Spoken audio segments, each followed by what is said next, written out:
Do something different the next 90 days than you did the last 90, like picking up the books. Do something different, like the new health relationship with your family. Whatever it is, doesn't matter how small it is. If you'll start doing different things with the same circumstance, since we cannot change the circumstances, but we can change what we do. And then he gave me another secret to success when he said, what you have at the moment, Mr. Rohn, you've attracted by the person. What you have at the moment, you've attracted by the person. Few little simple principles here. Once you understand these, it starts to explain so much. Now, sometimes it's a little tough to take, blaming yourself instead of marketplace, taking responsibility instead of putting it off on someone else. It's that transition. Sometimes it's a challenging mission. And this one was a little tough for me. Show said, here's the secret, Mr. Rohn. Learn to work harder on yourself than you do on your job. Once I got that, it turned my life around. Learn to work harder on yourself than on your job.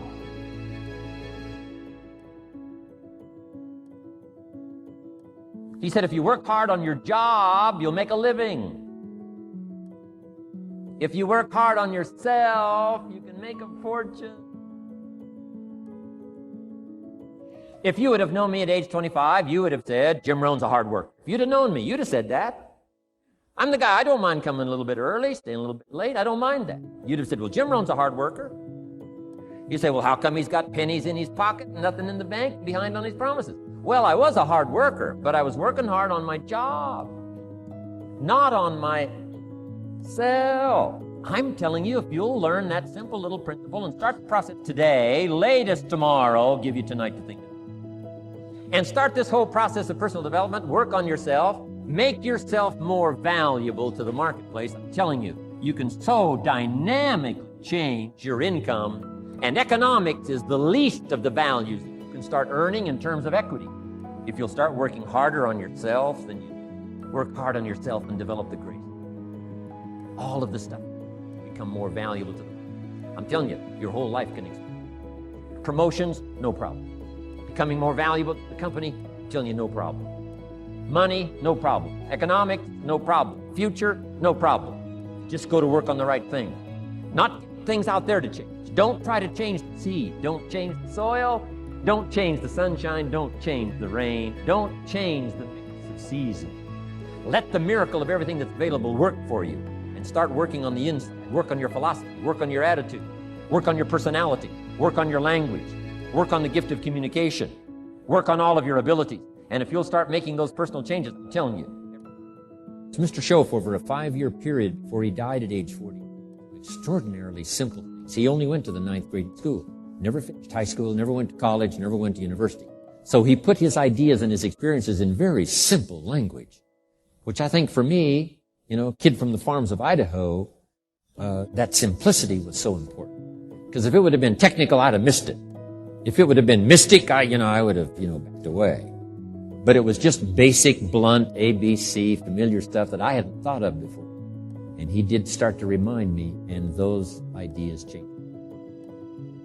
Mr. Schoaf was the one when I said, this is all they pay. He said, you've been working 6 years, Mr. Rohn, how come you're not doing better? And I said, this is all the company pays. He says, well, that's not true. I said, no, this is my paycheck. This is all the company pays. He said, no, this is all the company pays you. I thought, that's a new way to look at it, right? He said, doesn't the company pay 2, 3, 4, 5 times this amount to other people? I said, well, yes. He said, well, then this is not all the company. It's all they pay. And if you qualified, wouldn't your income grow 2, 3, 4, 5 times? Well, so he said, we don't have to work on the company. We have to work on you. See, that was the beginning of what he called the phrase person. I told him things cost too much. He said, no, you can't afford them. I thought, well, that's a new concept. I hadn't thought about that. We put some of the valuable things on the shelf, so you can't get to them until you qualify. If you want the things on the higher shelf, you get to stand on the books you read. Every book you read, you get to stand a little higher. See, I learned those concepts. It was so incredible. And here was the most important one. Success is something you attract by the person you become. See, that phrase changed my life. Success is something you attract by the person you become.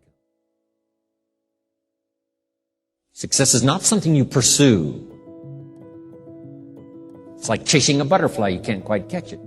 Success is something you attract by becoming an attractive person. See, those were new concepts to me. I'm just working hard trying to make a living. Here's what he said to me. This changed my life. I got a chance to teach this in Moscow and across Russia. 3 visits, now the 4th. Here's what Shove taught me. Profits are better than wage. Nobody taught me that in high school. Nobody taught me that. I went to 1 year of college. Nobody taught me. Profits are better than wages. Wages make you a living. Profits make you a fortune. And how could you work on both a living and a fortune? He said, well, you could start part-time working on your fortune while you're working full-time on your living. I thought, now he said it's fun to get up in the morning. Not just getting up, go to work to pay the rent, but to get up to go to work to make a fortune. First to make a living, second to make a fortune. And he taught me how to make both a living and a fortune. Guess what I did? I learned how to make both a living and a fortune. And I found out anybody could do it once they get the information. And at age 25, I started receiving this extraordinary information. Here's what he said. Your income is directly related to your philosophy, not to the economy. I thought, no one ever told me that. I kept hoping the economy would change. He said, no, your philosophy has to change. I assured him that I had my fingers crossed. He said, that won't help. Then what could I do to change my income and multiply it by 2, by 3, by 5, by 10, and then multiply it by 10 again? What could I do? And he started giving me the disciplines and the process of learning the skills to change my life. This was an extraordinary man. Those were extraordinary times for me. Life-changing in every manner that you can imagine. But very simple ABC concept. Here's what I learned. Not to search for the exotic until you've discovered the basic. And those basic philosophies that he shared with me during that time were life-changing. Success is something you attract by the person. Success is not something you pursue, chase, run after. Success is something you develop, something you become. You attract success. So the whole key to unlock all the treasures, whether it's economic treasures or spiritual treasures, financial, social, personal, every way you can possibly think of, is by your own personal development. And then he added one more, which is so important, and it's probably worth the price of the simple. Here it is. What you become is much more valuable than what you get. What you become is much more valuable. The major question to ask on the job is not what am I getting here. The major question to ask on the job is what am I becoming? Not what am I getting, what am I becoming? So it's very important because what you become attracts.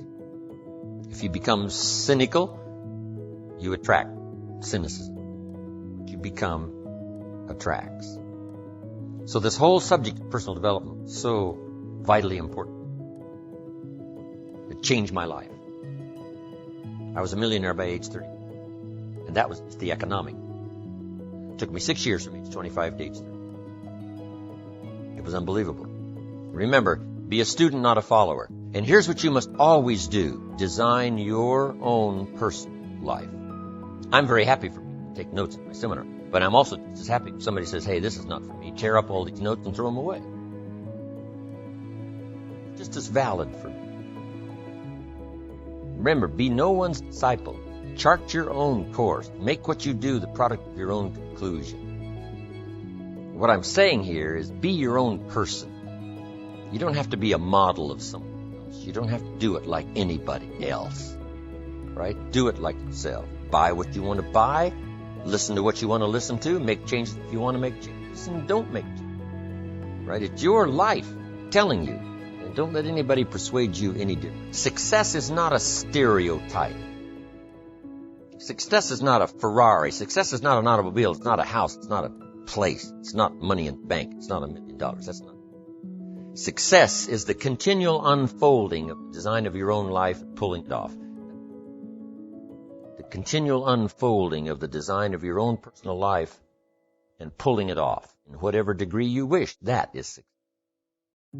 Successful in doing whatever you want to do that makes sense to you, for you, your family, your responsibilities. Or take on responsibilities or refuse responsibilities. That's strictly all up to you. We've been given the power of choice. Every life form except human beings operates by instinct in the genetic code. Now, why not human beings? Because here it is. We've been given the dignity of choice.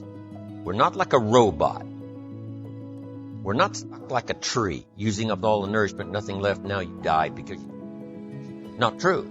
Humans can go north, south, east, west. Humans can change, do anything they want to do. We've been given the dignity. But here's what's interesting about all life form except human. Every life form except human strives to the max of its potential. How tall will a tree grow?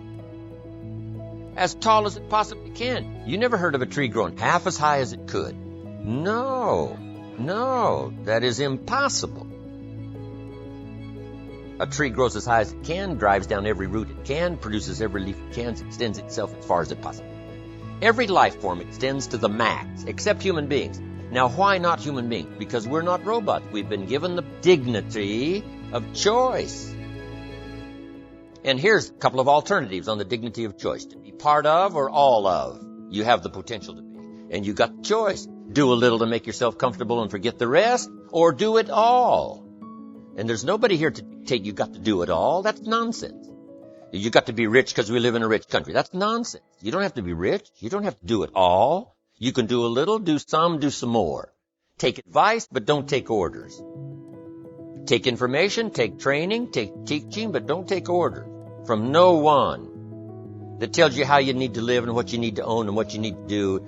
Somebody says, well, you need to be successful. That's a personal choice, being successful. What we teach is the possibilities, and everybody chooses. Take a little, take a lot, do some, do nothing. Abraham Lincoln said, since I would be no one's slave, I will be no one's man. If a guy says, hey, I'm soon cashing it in, I'm heading for the mountains, I'm going to live in a little cabin, live off the land, and feed the squirrels. If he goes and does that, guess what? He's a smashing success. Why? He's doing what he designed to do and went and did it and pulled it off.